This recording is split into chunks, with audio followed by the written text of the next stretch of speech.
Terima kasih Koko kehadirannya pagi ini yang buat Bu Jani sama Abi Soleh menjadi guru yang sangat bersyukur punya anak-anak hebat untuk Provinsi Lampung ya. Kemudian kita juga hadir anak-anak hebat yang hari ini mau bersama kita. Ada Koko Juan ya. Hai Koko Juan. Hai Koko. Oke, senyumnya mana? Koko Juan, alhamdulillah mungkin 2 atau 3 tahun yang lalu ya saat SD. 3 tahun yang lalu, tepatnya tahun 2020. Koko Juan mendapatkan medali emas Olimpiade Sains Nasional untuk spesial mata pelajaran matematika saat Juan masih SD. Raditya ini siswa SD Islam Azhar Bandar Lampung yang saat ini Raditya itu peringkat pertama kompetisi sains madrasah. Dan juga alhamdulillah beliau juga saat ini lolos ke nasional untuk Olimpiade Sains Nasional sama-sama di mata pelajaran matematika. Kita doakan semoga nanti perjuangannya memberikan hasil terbaik insya Allah. Oke, ada anak terbaik kita, ada Kenzi. Assalamualaikum Kenzi. Alhamdulillah. Kenzi juga kelas 4 baru naik kelas 5 juga, sama seperti Nadif ya. Yang saat ini Kenzi lolos ke nasional di mata pelajaran Olimpiade Sains Nasional, khusus mata pelajaran matematika. Yang saat ini untuk di Provinsi Lampung, Nanda Kenzi juga peringkat 1. Dan ada putri Bunda Lilian Soleha, Kakak Balkis. Assalamualaikum Kakak Balkis. Alhamdulillah Kakak Balkis ini insya Allah di KSM Kakak Balkis lolos kota ke provinsi. Semoga semuanya kita doakan anak-anak hebat kita bisa mendapatkan prestasi terbaik untuk proses lomba-lomba berikutnya. Oke, kita dengar ya seperti apa sih persiapan mereka, kemudian pengalaman mereka, kemudian kita juga mau tahu nih tips dan triknya agar bisa menjuarai lomba-lomba sehingga ini bisa menjadikan meningkatkan kualitas prestasi siswa khusus di Provinsi Lampung di mata nasional dan dunia. Oke ya. Oke. Kasih tepuk tangan dulu semuanya. Prosesnya ini kan bisa lolos sampai tingkat dunia itu kan sebelumnya ada prosesnya. Nah, kita dengarkan. Mungkin sampai ini juga tahu dulu sampai itu barengan sama Bunda itu mulai dari kelas 4 SD ya nak ya, begitu ya nak ya gitu. Nah, mungkin Koko mau cerita, silakan Koko. Bisa jadi motivasi untuk adik-adik yang mau, silakan. Kalau Olimpiade matematika itu mulai tahun 2015, 8 tahun yang lalu itu matematika SD Olimpiade ikut OSN tapi cuma sampai tingkat kota. Terus 2018 itu konsen matematika SMP sampai nasional cuma nggak ada medali. 2019 pindah ke IPA SMP, dulu IPA-nya IPA terpadu di fisika biologi digabung sama ada kimia dikit. Waktu itu OSN-nya dapat perunggu kebetulan. Nah di tingkat kabupaten kota dapat peringkat 3, itu cukup tipis bedanya sama yang peringkat 4 cuma selisih 2 poin. Habis itu seminggu ke depannya COVID masuk, jadi UN dibatalin, di rumah juga nggak ada kerjaan, jadi lebih fokus belajar aja untuk persiapan tingkat provinsi. Setelah itu diundang ke seleksi IFO baru. Seleksi IFO tahap 1 itu isinya 30 medalis. Langsung dari Kemdikbud ya? Langsung dari Puskesmas. 30 medalis KSN diundang, diseleksi itu selama 2 mingguan secara online. Jadi ada kuliah, tiap hari kuliah, disertai kuisnya tapi nggak nggak selalu terjatuh gitu, kadang-kadang bisa aja dadakan. Jadi dosennya yang ngejelasin, ada pertanyaan, nggak ada, ya udah kita kuis 15 menit harus udah masuk ke Google Drive gitu. Diambil 12 besar, saya cukup beruntung lah bisa dapat peringkat 10 gitu. Nah tahun 2021 akhir itu ada ikut seleksi AFO juga, Asian Physics Olympiad. Nah itu lolos juga. Itu 2022 ya Pak ya. Jadi baik AIPO maupun AFO itu dua-duanya oke. Di 2022. Iya 2022. Berarti udah masuk tahun kedua ya. Tahun pertama waktu itu seleksi 2021 ya kok, naik 2022. Nah ini juga menjadi perhatian untuk kita jangan mudah menyerah. Ya kan, gitu. Itu ya kok salah satunya ya, harus semangat ya kok ya. Cuma tahap 2-nya kali ini yang AIPO saya lolos ke 5 besar. Habis itu habis lolos AIPO itu kan berangkat AIPO di Mongolia kemarin. Dan itu AIPO paling susah sepanjang sejarah kan. Oh gitu? Iya. Se-Asia dan sepanjang sejarah itu paling Itu susah? paling susah. Oke, dari kualitas soalnya? Kualitas soalnya iya, negaranya juga gitu. Oh gitu. Karena pertama kali onsite, negara-negara besar kayak Korea itu udah lama nggak ikut, dia ikut lagi. Oke. Dan tatap muka? Iya. Tatap muka pertama kali ya? Iya. Setelah sebelumnya online ya Pak ya? Oke. Jadi negara-negara kuat di Asia yang di AFO itu ketemu siapa aja dari negara mana aja gitu ya? Iya, yang paling kuat jelas China sama Rusia, China, Rusia, Korea, Jepang, terus semua udah Hong Kong, Taiwan gitu. Hong Kong, Taiwan. Indonesia masuk kategori oke juga di AFO? Mungkin sekarang menengah. Oh menengah, masuk medium ya kita ya. Oke. Jam 7 malam sampai jam 12 malam. Iya, 5 jam. Benar-benar nggak ada kerjaan, nggak buka kunci sama sekali. Jam 7 malam sampai jam 12 malam. Teori. Itu teorinya. Eksperimennya dari pagi sampai sore.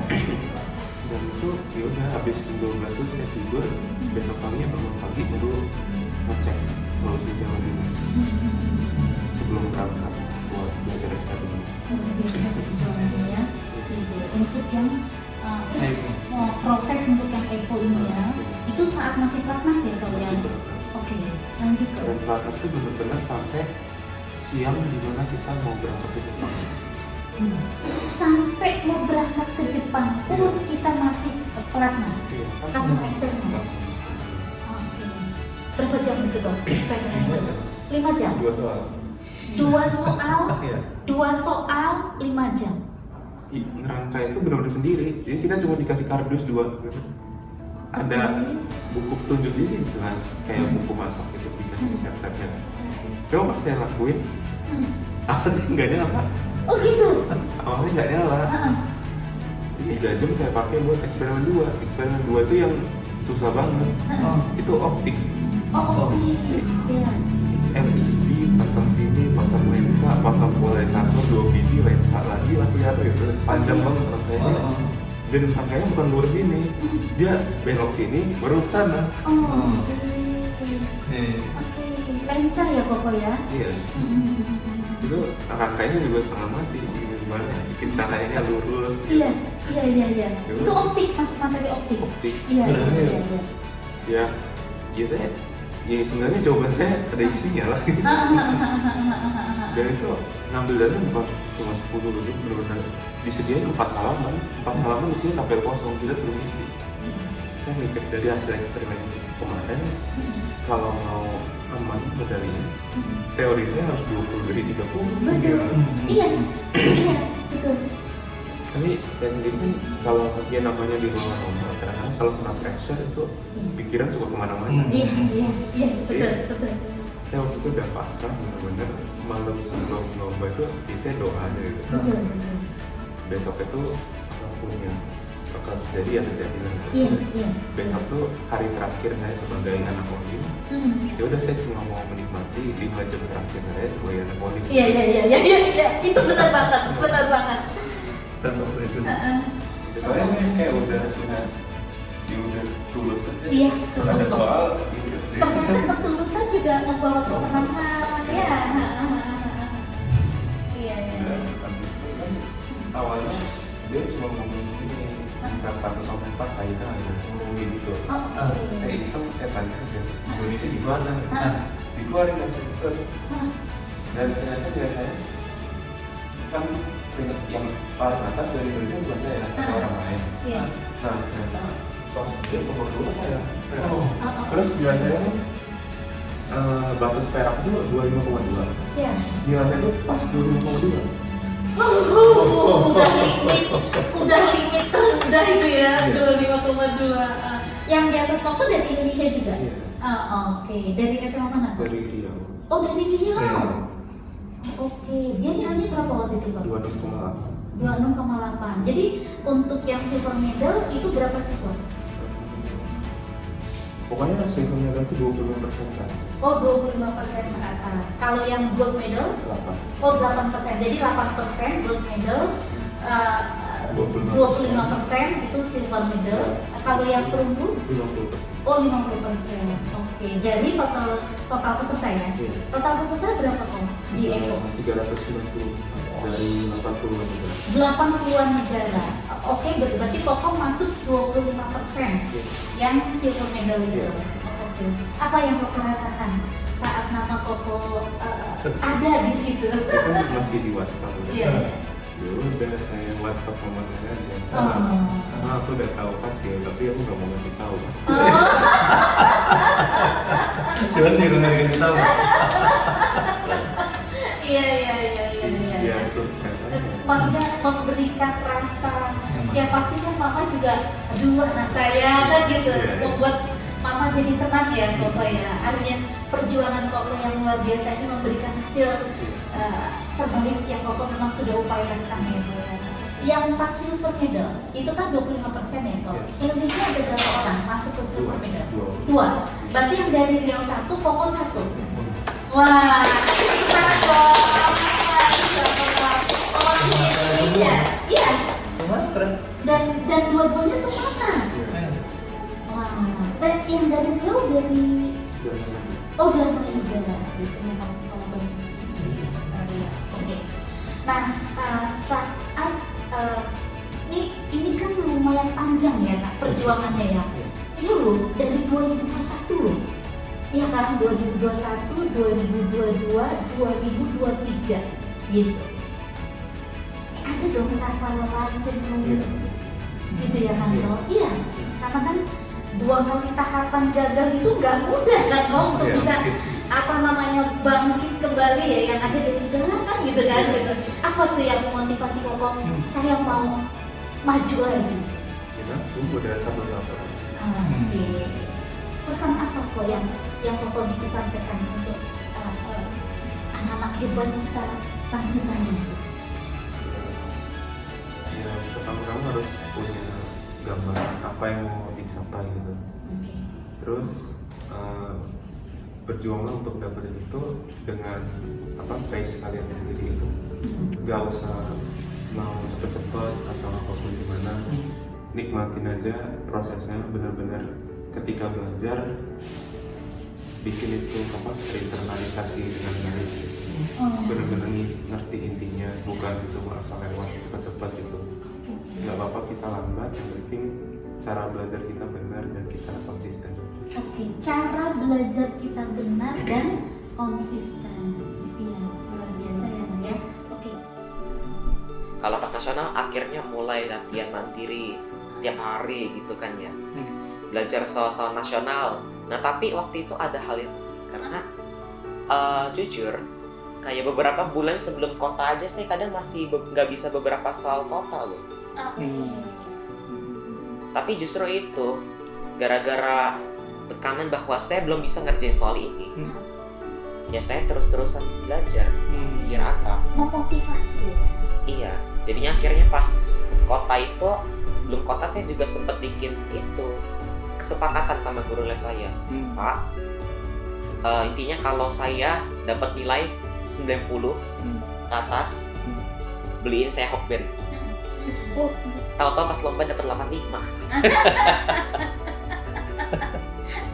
Dan saya sempat sedih, tapi ya minimal lolos lah, ya kan. sampai di nasional. Akhirnya saya belajar sendiri dan saya jujur masih agak kesulitan di soal-soal nasional. Dan akhirnya berkat latihan mandiri itu pas lomba saya nggak terlalu menyedihkan performanya. Dan saya udah sempat berpikiran dapat medali sih itu, karena pas isian singkat dan uraian itu semuanya berjalan lancar, bisa. Oke, isian singkat, uraian ya kak ya. Iya. Kan nanti ada eksplorasi ya. Nah, eksplorasi ini agak bikin deg-degan. Waktu itu soalnya gak nyampe 10 lah, kayaknya 6 soal aja 6 deh. soal. Waktunya 3 jam, tapi saya nggak selesai. Dan bobotnya paling besar. Iya, bobot eksplorasi itu paling besar. Paling besar nak, pengalinya 6. Jadi 6 kali 6 36 ya kok ya. Iya. Iya. Bener-bener di ujung tanduk waktu itu. Iya. Akhirnya saya usahain, ya saya temuin aja sebanyak-banyaknya dalam waktu 3 jam itu. Dan sempat ada soal disuruh bikin video juga. Oke. Jadi disediain origami, disuruh bikin apalah itu, terus divideoin hasilnya dan lain-lain. Nah, saya nggak kerjain, gara-gara apa? Nah, nanti waktunya habis video. Video mah buktinya 1 jam misalnya. Lah, 5 soal lagi terlantar dong. Ya udah saya kerjain 5 soal sisanya yang lebih gampang. Oke. Lagian bobotnya juga sama kan. Akhirnya Berarti ya. butuh strategi ya kok ya untuk nilai ini ya kok. iya, semua lomba itu butuh strategi dalam kerjainnya. Intinya gimana pun pokoknya harus dapat poin banyak lah, Pak. Nah, jadi abis eksplorasi itu saya jadi agak gimana gitu ya. Kayak, aduh ini kayaknya gak mungkin puas. Kalau nggak PRT perunggu sih ini. Karena kita tahu isian singkat oke, uraian oke. Tapi eksplorasinya kayak, turun gitu. Akhirnya tiba hari pengumuman. Perunggu oke, skip, nggak dapet saya. Perak, loh kok nggak ada nama saya? Akhirnya mulai deg-degan. Pas emas, juara 2. Dan itu online ya kok. Iya itu. Kan beda tuh pressure kalau kita offline tatap muka dengan online. Iya Nah beda itu banget. strateginya gimana kalau lomba offline itu kok? Kalau lomba online kan situasinya dominasinya itu sendirian gitu ya. Jadi harus lebih fokus dengan diri kita sendiri. Karena kadang kalau sedang saya itu lomba offline, saya kadang ngeliatin musuh saya, anggaplah orang yang harus saya tandingin. Loh, kok dia bisa gitu ya? Kelihatan bisa gitu. Pas saya lihat pengumumannya, lah, gak sesuai dengan apa yang saya lihat. Jadi selama online itu fokus aja ke diri kalian sendiri. Oh, jadi kalau online, nah lomba Iya. online itu fokus kepada diri kita sendiri. Iya. Gak harus online juga sih, offline juga. Bayangin aja orang yang kalian lagi tandingin itu lagi garuk-garuk kepala kebingungan. Anggap aja kayak gitu. Biar kalian lebih percaya diri terhadap lombanya. Gitu. Oke. Di sini juga optimisme itu harus berkembang. Oh, optimisme. Iya, jadi saya pasti bisa, saya pasti dapat medali. Karena kadang kalau saya ragu sama hasil itu, saya bakal kayak harus lolos, pasti lolos. Saya beneran lolos, karena kan ucapan adalah doa, Iya. pikiran juga adalah doa, gitu ya kan? Ya kurang lebih gitu sih. Iya. Nah, itu kan saat Koko SD itu ya. Iya, SD. Nah, terus udah dapet nih gold medal. Nah, saat menuju ke SMP, future-nya itu kayak mana? Apa yang akan Koko lakukan saat SMP itu? Saya dulu pas abis pengumuman itu kan juara 2 kan ya. Iya. Terus gak lama abis itu saya langsung bilang ke mama saya, SMP kalau bisa best overall. Karena kan Jadi waktu nanti ini Koko punya target the best overall. iya, karena SD juara 2. Nah tapi pas SMP sendiri saya malah kayak best overall gak ya nih? Orang kota aja udah ada soal-soal yang kebingungan kok minta best overall. Jadi saya ganti target saya pas SMP. Target saya cukup dapat medali aja. Karena kalau kita dapat medali, jalannya makin mulus. Siapa tahu kan saya bisa berkesempatan kayak koko saya ikut EYMIC namanya. Kalau untuk yang junior high school ya? Iya, itu namanya EYMIC kalau yang SMP, setahu saya ya. Ya jadi target saya untuk SMP kali ini ya dapat medali lah ya buat Voice Nasional. Medali apa aja terserah. Ya kurang lebih seperti itu. Oke. Kemarin itu kan harusnya kalau udah ikut OSN dapat medali harusnya ada IMSO. Oh iya, karena online itulah batal. Oke. Jadi saya udah langsung gak ada kesempatan sejak awal. Iya. Jadi waktu kita kemarin tahun 2020 berarti IMSO nggak dilaksanakan gitu ya? Wah, menyedihkan sekali tahun itu tuh. Berarti tahun ini Koko mempersiapkannya untuk yang OSN ini, pokoknya targetannya udah menjadi Iya, gitu ya? biar bisa ikut lomba internasional. Yang internasional. Karena saya itu udah beberapa kali ikut lomba internasional, kayak misalnya AIMO pas SD saya juga ikut. Tapi gara-gara online saya nggak bisa keluar negeri. Terus ada lagi ASMOPS, bisa ke Vietnam dan itu udah offline, cuman ganti ke Bali. Jadi nggak bisa keluar negeri juga, tapi minimal udah ke Bali lah ya. Iya. Kemarin ASMOP dapat medali apa kok? Oh, perunggu loh. Oh, perunggu yang ASMOP ya, gitu ya. Mudah-mudahan nanti untuk yang SMP ini ikut internasional keluar negeri deh kalau ya. Amin. Amin. Nah, ini mungkin motivasi yang Koko akan coba lakukan nih untuk yang ngadepin OSN nasional yang tanggal berapa nanti kita nih ingat? 27 Agustus sampai 2 September. 27 Agustus sampai 2 September. September ya nanti ini ya. Itu persiapannya seperti apa yang Koko lakukan? Yang jelas saya itu les gitu ya. Terus di beberapa kesempatan saya juga latihan mandiri. Cara Koko membagi waktunya gimana tuh? Antara Koko kan sekarang juga sekolah nih, Iya. terus Koko juga harus latihan-latihan, itu gimana? Jadi pertama saya sekolah, tugasnya makin banyak karena kelas 8 terus kelas 9 nanti. Terus apalagi saya juga OSIS kan ya di sekolah. Wow. Dan pas kelas 8 malah tugasnya jadi makin berat gara-gara jadi pengurus inti. Dan akhirnya itu mau diskusi nih sama guru saya. Katanya kalau ini udah lolos provinsi mau nasional, saya bebas tugas dari OSIS dulu. Oh diberi dispensasi dari sekolah Iya. ya, agar bisa fokus ya. Berarti Iya. sekarang ini Koko di-off-kan dulu ya, agar bisa fokus ke provinsi. Iya, Iya. soalnya kadang itu pas saya les aja saya kadang-kadang masih itu iseng-iseng ganti Zoom, buka Word, ngurus proposal. Nah itu yang jelas mengganggu banget sih kan ya. Iya. Terus ya akhirnya saya ganti aja tulis menjadi latihan mandiri. Nah begitu. Iya. Dan satu lagi itu sih waktunya. Sebenarnya kalian mau belajar kapan aja itu terserah. Yang penting materinya masuk ke otak kalian. Mau belajar pagi, siang, sore, malam terserah. Saya biasanya itu kalau latihan soal nocturne sebenarnya. Kalau malam jam 7 sampai jam 9 itu biasanya saya malah main game, main YouTube gitu ya. Tapi saya baru mulai latihan soal seriusnya itu jam 11 malam. Karena justru saya menemukan titik paling efektif saya belajar itu yang malam-malam itu. Jadi untuk bisa tahu kapan waktu yang tepat untuk kita belajar, itu sebenarnya yang ngatur ya diri kita ya kok ya. Iya, makanya kalau kalian tanyain ke orang lain, kapan kalian biasanya belajar? Ada yang jam 5 sore, ada yang bilang jam 3 pagi, ada yang bilang jam 25. Gak ada sih. Yang dua. Ternyata hatinya udah pinter guyot Koko. Iya. Ternyata orang matematika guyon ya.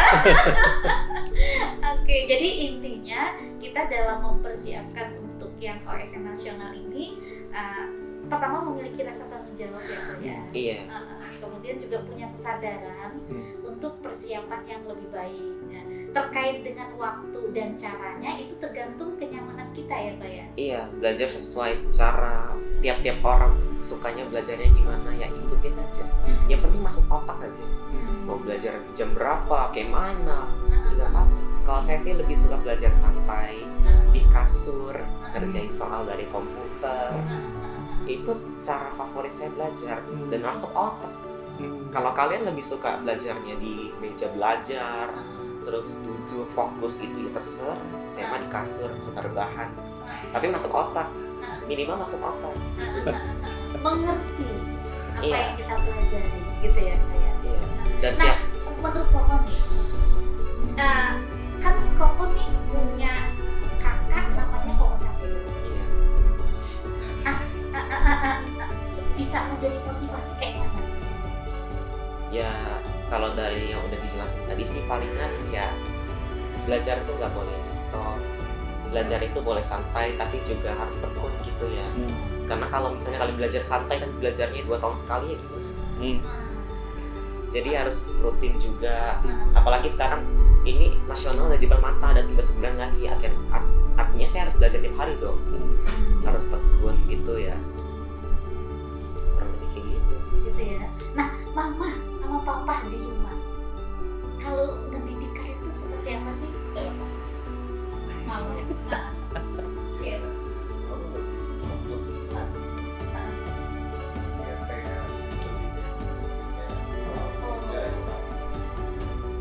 Lebih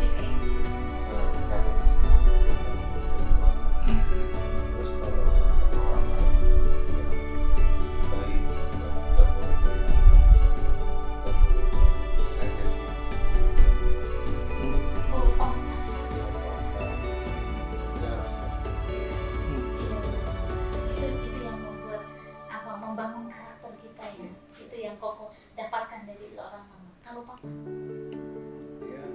kurang lebih sama ya, cuma pengiring ya. Kalau papa biasanya memfasilitasi kita maunya kayak mana, diantar atau mau bagaimana gitu ya.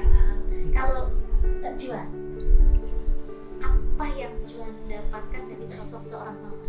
Ya mama saya tuh kalau misalnya saya belajar gitu pasti pedomannya gini nih. Maksudnya mama cuma bisa bantu bayarin les dan lain-lain, cuma bisa bantu doa juga.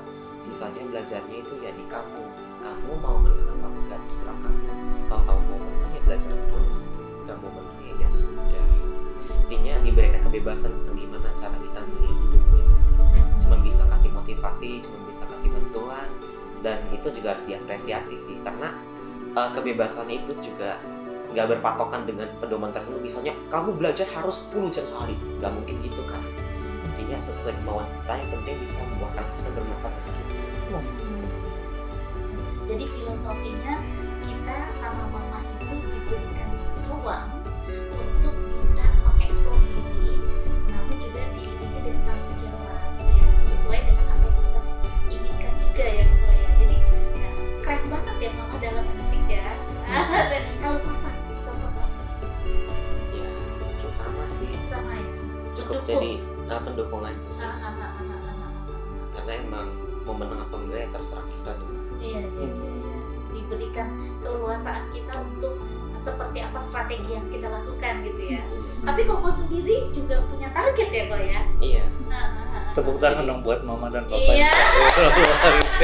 Sama Papa Koko Samero sama Koko Juan berkah sukses punya anak-anak yang luar biasa ya. Alhamdulillah. Baik. Tips terakhir yang Koko Juan mau sampaikan kepada teman-teman hebat yang ada di Lampung dan juga Indonesia terkait dengan Olimpiade.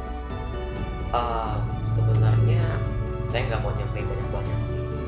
Kalau kalian mau ikut Olimpiade harus ada target sendiri dan harus buat komitmen sendiri kalau kalian mau. Jadi misalkan kalau mau ikut provinsi belajar kayak saya nggak boleh go food sebelum OSB. Dan itu beneran saya lakuin pas Koko saya lagi di rumah. Jadi mungkin dia nggak percaya, cuman oke lah ya.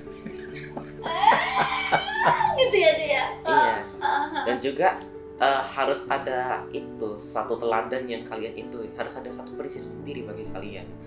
Jadi kalian tuh punya tanggung jawab sendiri yang harus kalian laksanain. Kalian harus bikin komitmen. Gitu. Dan kalau misalnya kalian gagal, kalian jangan putus asa. Karena anak Olim itu udah terbiasa dengan kegagalan. Koko saya udah sering mengalami kegagalan ya. Jadi jangan putus asa dan terus berusaha. Keren ya? Ya, Keren. tepuk tangan buat Juan Koko hebat. Bunda ingat waktu dampingin Savero itu Di Malang, ya saat vektor itu peringkatnya dari dan itu luar biasa ya. Valentino Rossi. Dari peringkat 48 sampai saat final itu menjadi juara 1 di vektor. Kemudian ingat waktu dampingin Savero ke Singapura. Malah lu baper. SMO Singapore Mathematics Olympiad ya, kita ke berapa kali ke Singapura gitu, dan alhamdulillah pun mendapatkan silver medal ya. Tapi itu jenjangnya pokoknya waktu itu masih SD ya, nggak salah ya, kelas 6 gitu ya. Waktu SD vektor itu kelas kelas 5 menuju ke kelas 6 ya pokoknya. Nah, Koko Juan waktu itu pertama waktu masih kelas 4 ya Koko ya, waktu itu ya Koko ya, luar biasa juga ya. Ini perjuangannya sampai dengan sekarang yang beliau memang sudah lakukan, dan mudah-mudahan kita sukses semuanya ya kan ya, untuk bagaimana kita menjadi pribadi-pribadi yang tangguh, yang bertanggung jawab, dan mudah-mudahan kita juga tetap santun. Tadi ingat kan kata Koko sampai itu, namanya aja dan ya kan, baik, kemudian kalau janji makan ya kan, kemudian juga bagaimana pribadi yang bertanggung jawab. Kemudian kalau dari Koko Juan tadi, Koko Juan juga bilang ya mama menyerahkan apa yang memang diinginkan oleh anaknya, dan orang tua memfasilitasi. Nah ini juga pesan untuk mama-mama yang berada di rumah, bahwa anak-anak kita ini mereka memiliki mimpi ya, punya dream gitu, dan mudah-mudahan mimpi-mimpi anak kita ini terfasilitasi oleh mama-mama yang mensupport, mendoakan ya kan, dan juga memfasilitasi kebutuhan-kebutuhan anak-anak yang hebat. Terima kasih untuk semuanya, dan mungkin terakhir kita akan dapat tip terbaik dari Abi Sandri. Silakan Abi Sandri. Baik. Terima kasih buat anak-anak hebat Iya. yang Abi tangkap bahwa kalian bisa melewati proses yang sangat panjang, bukan instan, dan gagal itu biasa. Bahwa di akhir kegagalan ada keberhasilan. Tetap semangat, jalani prosesnya, dan nikmati juga prosesnya sesuai dengan passionnya. Ya. Kita mau dengar clue dari anak-anak kita yang hebat, oke? Mau ada pesan apa yang kita mauin gitu kan ya, yang kita mauin sehingga kita menjadi belajar Olimpiade itu menjadi menyenangkan untuk kita ya, oke? Kalau belajar Olimpiade ya, ini yang di sini otak sama di hati itu harus seimbang. Misalkan kan katanya kan jika hati itu baik, semua raga baik juga. Tapi menurut saya enggak, Bi. Karena yang di otak sini jadi penghalang kita. Misalkan hati kita ada hati ingin juara gitu, tapi kalau otaknya pikirannya kemana-mana Bi, ya mau main terus, belajar dulu, jadi agak kehalang. Oke. Mungkin kayak gitu sih. Berarti harus ada keselarasan ya, Ya, keselarasan. antara pemikiran dengan hati. Oke, tips yang oke ya. Oke, setuju ya, mungkin yang lain juga ya. Oke. Baik, berikutnya mungkin ada pendapat yang kita bisa dengar dari adik-adik kita yang ini kelas 4 baru naik kelas 5 ya. Oh iya, kakinya mungkin boleh diturunkan dulu. Ya udah ngomong aja nak. Ya, Ayo. silakan. Wah, boleh Kenzi duluan, silakan. Kalau misalnya aku sih dulu itu mulai Olimpiade itu mulai dari kelas 2 ya. Oh. Itu baru masih Olimpiade biasa lah ya, dari universitas gitu online. Itu kalau nggak salah tahun 2020 ke 2021 gitu. Abis itu kalau misalnya makin lama makin kesini harus ditingkatin untuk motivasi belajar. Oke. Jadi semakin lamanya semakin tinggi motivasinya. Belajar mungkin sih. Oke. Keren. Oke. Sekarang kita dengar nih pendapat Aditya. Itunya pendapatnya cerita gitu ya. Iya. Cerita itu. Ya nanti kan kalau dalam cerita itu kan bisa diambil motivasinya kan. Ya. Nah Jadi waktu itu saya mulai olimpiade itu waktu saya kelas 2 ya, kelas lepas ini kelas 1 SD. Jadi masuk intensif. Habis itu kelas 2 di kelas 2 waktu itu semester 2 masuk tahun mungkin tahun 2021 ya. Itu saya masuk bimbel Gundani. Dan itu juga saya pertama kali ikut olimpiade.